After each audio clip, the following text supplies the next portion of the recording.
Hello guys, my name is Sergey. I'm a freediving instructor trainer, and today I want to talk about again about progression in freediving, more specifically about progression in dynamic vis-a-vis fins. On one of my last video, if you haven't seen it, check it out. I was talking about the progress in general, and on this video I divide progression in dynamic bifins into like some blocks, from 30 to 50, from 50 to 70, from 70 to 100, and from 100 to 150. And then I decided that it's going to be a good idea. Actually, one of my subscribers suggested me this idea that I should talk more specifically about these different blocks. And this is our first video talking about how to reach 50 meters dynamic bifins. Guys, keep in mind that this is the average numbers. Each freediver requires individual attention, and we all have a different backgrounds. Someone have a background in swimming, someone may be a scuba instructor, someone maybe have a massive static breath hold, etc, etc. So of course we all different, and we all gonna require different amount of time to achieve the same results. However, this, I would say, average what my students is doing on their way to reach 50 meters. Okay, so let's say if you are my student and you come to Crystal Freediving and you don't have like a limited amount of time, then I would love to do 50-meter dynamic bifins in at least 7 sessions.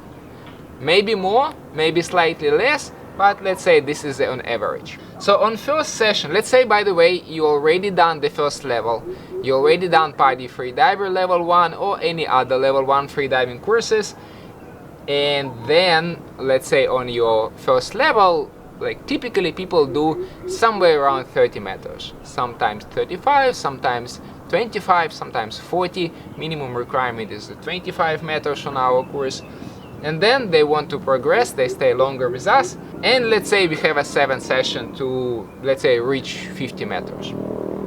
On the first session, I would again concentrate on the buoyancy. I will double check if the amount of weight on a weight belt or on the neck weight is adjusted correctly. So we're gonna do a short swimming, somewhere about 20 and 30 meters. Normally we do 20 meters because our pool is 20 meters. And then we're gonna check if the freediver correctly buoyant. So how to check correct buoyancy? You start your dive, you do a couple of kicks, and then you glide, and then if you see if you're floating up, then it means that you need a little bit more weights, and then if you see that you're going down, if you're sinking, that you need less weight. Okay, so we're gonna check the buoyancy, and then the rest of the session we're gonna repeat 20-30 meters, just like looking if the buoyancy is accurate. Okay, on the next session, on the next dynamic bifins session, we're gonna concentrate on the streamlining position. We're gonna be sure that the freediver have a correct body position. So it means that first of all, the biggest mistake, freediver don't look forward. Okay, this is one of the most common mistake. So let's say on this second session we will try to remove this mistake if freediver have it. We're gonna make sure that freediver don't like open their chest too much, right? Don't swimming like this, it also happens. And we're also gonna work on a kicking style, because if you're kicking not correctly, you also gonna become, let's say for example, if your kick is too wide, then it's not streamlined as well. So again, second session is gonna be a lot of small distances. The distance is again gonna be 20, maybe 30 meters max. Why I would love to do small distances? Because the smaller distance, the more repetitions we can do. And every time when freediver finish repetition, I can give the feedback, and then freediver can work on this feedback on the next swim, right? Because if I'm going to ask my freediver to do a longer distances, then amount of feedback is going to be limited, and then it's not going to be a technical session. And this is the sessions, it's a technical sessions. So second session, main focus on a streamlined position. Let's say buoyancy is already absolutely correct. Second session, streamline position. Okay, the third session, we're gonna spend more on the gliding.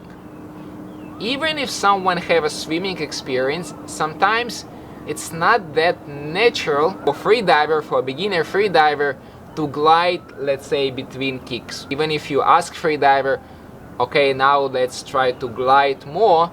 If it is a beginner freediver, sometimes they just only kicking without actually spending time in streamline, in a gliding. And why gliding is important?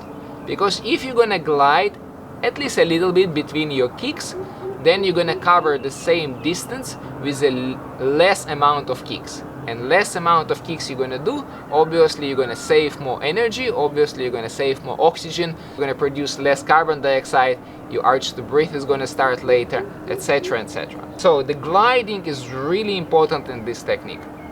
How we work on this? Let's say third session, usually I just mix. Let's say we're still gonna do a 20-30 meters, but we are mixing different, let's say, tactic. Let's say, for example, on the first swim, we do, let's say, 2-time kicking, kick, and then glide. Kick, and then glide. Remember, we already sorted out buoyancy. We already worked on a streamlining position. However, this also is like a still making sure the streamlining position is good. Now, like, gliding is our main focus. Let's say maybe on the next swim, we're gonna do 3 times kicking, kick, and then long glide. Okay, so I want to give my students the opportunity to see how far they can glide. So sometimes I asking them, okay, let's do 3-4 nice kick and then glide as fast as possible. Or let's say let's do only 1 arm stroke and let's glide as far as possible. And then they actually surprised by see how far they can glide, like how far they can move without actually do any movement. So this session is going to be really important for their future progression. So all of these 3 sessions, it's mainly 20-30 meters. However, on all of these 3 sessions, at the end, maybe last 10 minutes, we're gonna spend time learning how to turn. So our pool is at 20 meters. It means if someone want to do 40 meters, and this is gonna be on the next one, they want to turn as efficient as possible. If you have a 50 meters, then maybe this is not the case, because technically it's gonna be 1 swim. But in our case, we need to learn how to turn correctly. So this is why after each of these 3 sessions, last 5, 10, maybe even 15 minutes, we're gonna work on turning. Again, if I saw that on the first session, turning done almost perfectly, not perfectly, but as perfect as possible to do on this level, then maybe we're gonna spend a little less time. But if I see that turning is really weak point for this particular freediver, then maybe on the second and third session it's going to be maybe 15 minutes or maybe even 20 minutes work only on the turning. Okay, then session number 4, the first couple of swim is going to be easy swims, 20 meters. I remind you that our pool is 20 meters, and this is going to be more like a warm-up. So again, we're going to check body position, we're going to check that freediver is a streamline, we're going to check that freediver is remember about gliding between kicks, etc, etc. And then we're going to do 1 maximum attempt, maximum. Again, 40 meters is possible to do on the first session. So this is why even technically we call it maximum. It's still relatively easy distance for a freediver. Okay, so don't forget, this is not completely beginner freediver. It's someone who already finished level 1 and now spent already 3 sessions. So in total, you can say freediver done already like a 6 pool sessions. Now he gonna try to do 40 meters. If 40 meters is gonna be hard, it's no problem. Just come up before 40 meters. If it's gonna be 35 or 30 meters is totally fine. Like I said before, different people require different time for progression. And then the rest of the session we're gonna spend on swimming with the bifins. Why? Because I don't like to push my freedivers too much.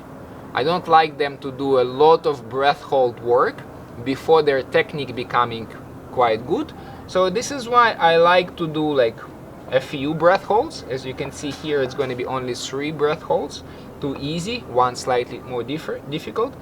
And then we're going to spend time on swimming, because in swimming you can work a lot on your kicking technique. So for example, we're gonna swim, let's say maybe 40 meters face down, breathing through the snorkel, swimming like on the surface obviously.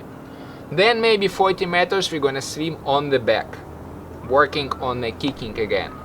And then 40 meters we're gonna spend on the left side, 40 meters we're gonna spend swimming on the right side, etc, etc. So the rest of the session, and typically our session 1 hour, 1.5, the rest of the session we're gonna spend on swimming.